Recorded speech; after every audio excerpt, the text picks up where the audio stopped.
ഇന്ന് ഞാൻ നിങ്ങൾക്ക് വേണ്ടി ഷെയർ ചെയ്യുന്നത് എൻ്റെ ഒരു ഇൻകം, എൻ്റെ സേവിങ്സ്, എൻ്റെ ഒരു ഫൈനാൻഷ്യൽ ലൈഫ് സ്റ്റൈൽ മാറ്റിമറിച്ച ഒരൊറ്റ ശീലമാണ്. ഒരുപാട് കാര്യങ്ങളുണ്ട്, ബട്ട് ഈ ഒരൊറ്റ കാര്യമാണ് എൻ്റെ ഒരു ഇൻകത്തിൽ, എസ്പെഷ്യലി എൻ്റെ സേവിങ്സിൽ മേജറായിട്ടുള്ളൊരു ഷിഫ്റ്റ് കൊണ്ടുവരാൻ ഹെൽപ്പ് ചെയ്തിട്ടുള്ളത്. നിങ്ങൾ ഫൈനാൻഷ്യൽ ആയിട്ടുള്ള മാറ്റം നിങ്ങളുടെ ലൈഫിൽ ആഗ്രഹിക്കുന്നുണ്ടെങ്കിൽ ആ ഒരു കാര്യം എങ്ങനെയാണ് ഈ സമയം നിങ്ങളുടെ ലൈഫിൽ ഫ്ലോ ചെയ്യുന്നത്, അതിൻ്റെ ഒരു കണ്ടീഷൻ എങ്ങനെയാണോ എന്നുള്ളത് നിങ്ങളൊന്ന് മനസ്സിലാക്കുക, നിങ്ങളൊന്ന് പഠിക്കേണ്ടതായിട്ടുണ്ട്. എസ്പെഷ്യലി നിങ്ങൾ ക്യാഷിൽ നിങ്ങൾ ഒരുപാട് മാറ്റങ്ങൾ ആഗ്രഹിക്കുന്നുണ്ടെങ്കിൽ എന്താണ് നിങ്ങളുടെ ഈ സമയത്തൊരു സാമ്പത്തികപരമായിട്ടുള്ളൊരു അവസ്ഥ എന്താണ്? പല ആളുകൾക്കും വളരെ പേടിയുള്ളൊരു കാര്യമായിരിക്കാം അല്ലേ? മേ ബി നിങ്ങൾക്ക് ഒരുപാട് കടബാധ്യതകൾ ഉണ്ടായിരിക്കണം, വളരെ മെസ്സപ്പായിട്ടായിരിക്കും നിങ്ങളുടെ ഒരു സാമ്പത്തികം ഈ ഒരു സമയത്ത്. നിങ്ങളുടെ ഹാബിറ്റ്സ് എങ്ങനെയായിരിക്കാം, അവിടുന്ന് ഇവിടുന്ന് റോൾ ചെയ്തു പല കാര്യങ്ങളും കടമൊക്കെ ആയിട്ട് വാങ്ങിച്ചിട്ടൊക്കെ ആയിരിക്കും നിങ്ങളുടെ ഒരു സാമ്പത്തികം നിങ്ങൾ നിൽക്കുന്നുണ്ടായിരിക്കുക. സോ ഡെഫിനറ്റ്ലി നമുക്ക് ആർക്കും അങ്ങനത്തെ ഒരു ഫൈനാൻഷ്യൽ ലൈഫ് നമ്മൾ ആഗ്രഹിക്കാത്തൊരു കാര്യമാണ് അല്ലേ? പക്ഷേ പലപ്പോഴും നമ്മൾ അതിലേക്ക് തന്നെ വരുന്നുണ്ടായിരിക്കും. എന്തുകൊണ്ടാണ്? ബിക്കോസ് കുറേ കാലങ്ങളായിട്ട് നിങ്ങളുടെ ഒരു ശീലം അങ്ങനെയായിരിക്കാം. ഈ ഒരു അവസ്ഥ ഫിക്സ് ചെയ്യാൻ മാത്രമല്ല നമുക്ക് അവിടെ വേണ്ടത് അല്ലേ, നമുക്ക് മെച്ചപ്പെടണം. സോ നിങ്ങളുടെ ഒരു 0 എന്നുള്ള ഒരു അവസ്ഥയിൽ നിന്ന്, അല്ലെങ്കിൽ 1 എന്നുള്ള അവസ്ഥയിൽ നിന്ന് ഒരു 10ലേക്കെങ്കിലും നിങ്ങൾ എത്താൻ ശ്രമിക്കണം അല്ലേ? സോ നിങ്ങൾക്ക് ആ ഒരു മൈൻഡ് സെറ്റ് ഡെഫിനറ്റ്ലി ഉണ്ടായിരിക്കണം. നിങ്ങൾ എന്തോ ആയിക്കോട്ടെ, നിങ്ങളുടെ ഫൈനാൻഷ്യൽ സിറ്റുവേഷൻ എന്തോ ആയിക്കോട്ടെ, ഓരോ മാസവും അല്ലെങ്കിൽ ഓരോ ആഴ്ചയും എന്താണോ നിങ്ങൾക്ക് സേവ് ചെയ്യാൻ സാധിക്കുക, എസ്പെഷ്യലി സേവിങ് ഹാബിറ്റേ ഇല്ലാത്ത ആളുകളാണെന്നുണ്ടെങ്കിൽ നിങ്ങൾക്ക് നിങ്ങളുടെ സാമ്പത്തികം മെച്ചപ്പെടാൻ പറ്റാത്തതിൻ്റെ ഒറ്റ കാരണം അതാണ്, നിങ്ങൾക്ക് ആ ഒരു ഹാബിറ്റ് പ്രോപ്പറായിട്ട് ഇല്ലാത്തത് കൊണ്ടാണ്.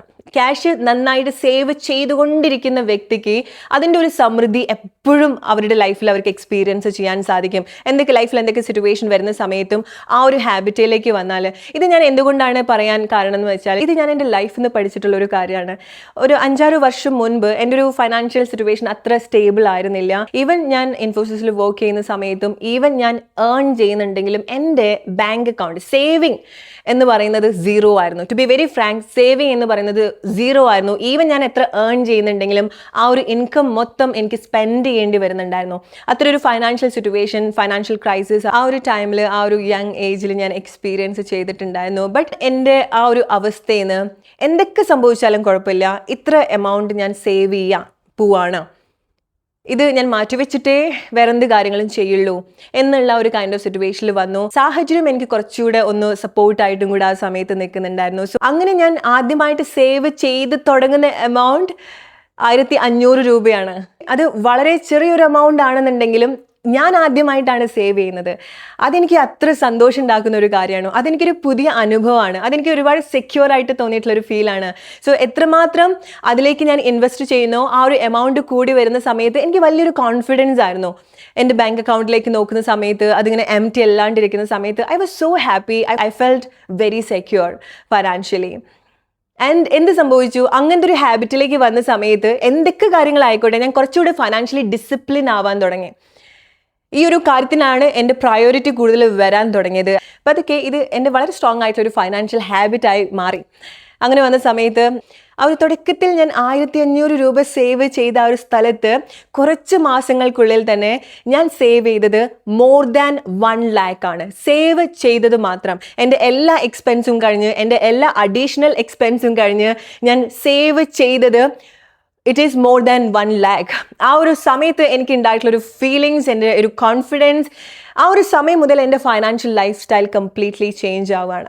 പിന്നീട് ഒരിക്കലും എനിക്ക് പിറകോട്ട് തിരിഞ്ഞു നോക്കേണ്ട ഒരു അവസ്ഥ ദൈവം സഹായിച്ചിട്ട് വന്നിട്ടില്ല. ആ ഒരു പഴയ ആ ഒരു ക്രൈസിസിലേക്ക് ഇതുവരെ പോയിട്ടില്ല. ബിക്കോസ് ആ ഒരു എൻ്റെ ഒരു ഫൈനാൻഷ്യൽ ഹാബിറ്റ് കുറച്ചുകൂടെ സ്ട്രോങ് ആയിട്ടാണ് പിന്നീട് വർക്ക് ചെയ്യാൻ തുടങ്ങുന്നത്. ഈ ഒരു സമയം നിങ്ങളുടെ ഒരു ഫൈനാൻഷ്യൽ ലൈഫ്, നിങ്ങളുടെ ഒരു ഫൈനാൻഷ്യൽ ഹാബിറ്റ്സ് എങ്ങനെയാണെന്നുള്ളത് നോക്കുക. അവിടെ എടുക്കേണ്ട ചില മാറ്റങ്ങൾ, ചെറിയ മാറ്റങ്ങൾ, ചെറിയ ഹാബിറ്റ്സ് നിങ്ങൾ എടുത്തു തുടങ്ങുക. അത് സേവിങ്സ് ആയിരിക്കാം. ഒരുപാട് കടം, ആവശ്യത്തിനും ആവശ്യമില്ലാത്തതിനൊക്കെ കടം ഓടി നടന്ന് വാങ്ങിക്കുന്ന ആളുകളാണെന്നുണ്ടെങ്കിൽ അതൊക്കെ ഒന്ന് കുറയ്ക്കുക. സേവ് ചെയ്ത് തുടങ്ങുക. കുറച്ചുകൂടെ എവിടെയൊക്കെ നിങ്ങൾക്ക് ഡിസിപ്ലിൻ ആവാൻ സാധിക്കുമോ അവിടെയൊക്കെ നിങ്ങൾ ഡിസിപ്ലിൻ ആവുക. ഇനീഷ്യലി സ്ട്രഗിൾ ഉള്ള ഒരു കാര്യമാണ്. പെട്ടെന്ന് നിങ്ങൾ ചിന്തിക്കുന്ന സമയത്ത് നിങ്ങളുടെ ആ ഒരു ഹാബിറ്റിൽ സ്വിച്ച് ഇട്ട പോലെ നിങ്ങൾക്ക് നിർത്താൻ സാധിക്കില്ല. ബട്ട് നിങ്ങൾ അതിലേക്ക് ശ്രദ്ധിച്ച് തുടങ്ങുന്ന സമയത്ത് നിങ്ങളുടെ കൺട്രോൾ ആവാൻ തുടങ്ങും സിറ്റുവേഷൻ, നിങ്ങൾക്ക് ബാലൻസ് ചെയ്യാൻ തുടങ്ങും. സോ സമയം കൊടുക്കുക. നിങ്ങളുടെ ഇങ്ങനത്തെ ഒരു അവസ്ഥ നിങ്ങൾ മെച്ചപ്പെടുത്താൻ ആഗ്രഹിക്കുന്നുണ്ടെങ്കിൽ അതിലേക്ക് ശ്രദ്ധിക്കുക, വേണ്ട ആക്ഷൻ എടുക്കുക, ഹെൽത്തി ആയിട്ടുള്ള ഹാബിറ്റ്സ് അതിൽ കൊണ്ടുവരിക. ആൻഡ് സി നിങ്ങൾ പോലും പ്രതീക്ഷിക്കാത്ത രീതിയിലായിരിക്കും നിങ്ങളുടെ ഒരു സാമ്പത്തികം മെച്ചപ്പെടാൻ പോകുന്നത്.